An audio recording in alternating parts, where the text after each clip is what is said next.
इतना देर से फोन वेटिंग बा और कहाँ बिजी बानी इतना? अरे काम के फोन रहे यार। कौन काम बा? 1 घंटा 2 घंटा कौन काम बा रउआ? सच कला पट्टी का बुझाता। अरे तो का करी रे? हां तो फोन उठाल गई ना हमार। बतियाई ना। हां तो जाओ ओकरे से बतियावा।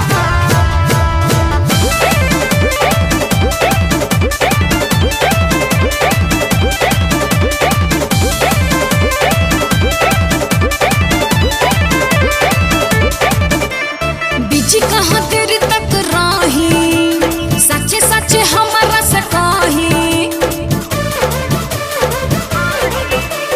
बिजी कहाँ तेरी तक राही, और सच्चे सच्चे हमारा से कही। छोही तोर तुहर जनतानी, सच बताई। एगो तू ही बड़ू रानी, हम दिल से कहतानी। गलत फहमी बात है कि दूगो रखले बनी।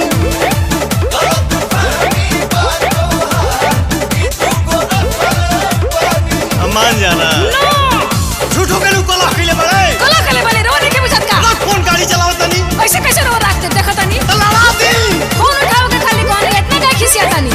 कबो बीजी या कबो बंद बतावता काहे? अरे बैटरी डिस्चार्ज हो गई रहे। अच्छा हमरा पे डिस्चार्ज?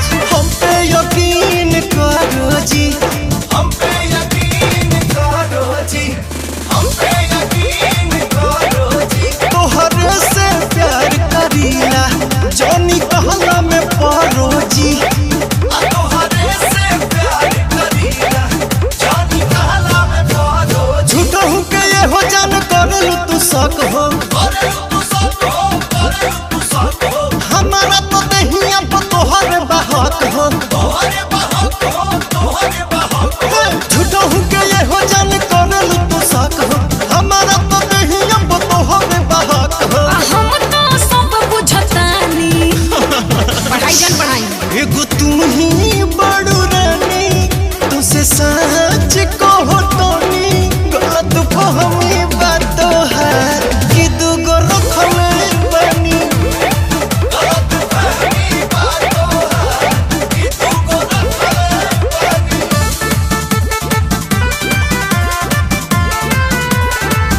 अब कबो कबो आउट ऑफ कवरेज भी बताओता। नेटवर्क ना रहे। आवत हर नेटवर्क धरावतानी आवत तू।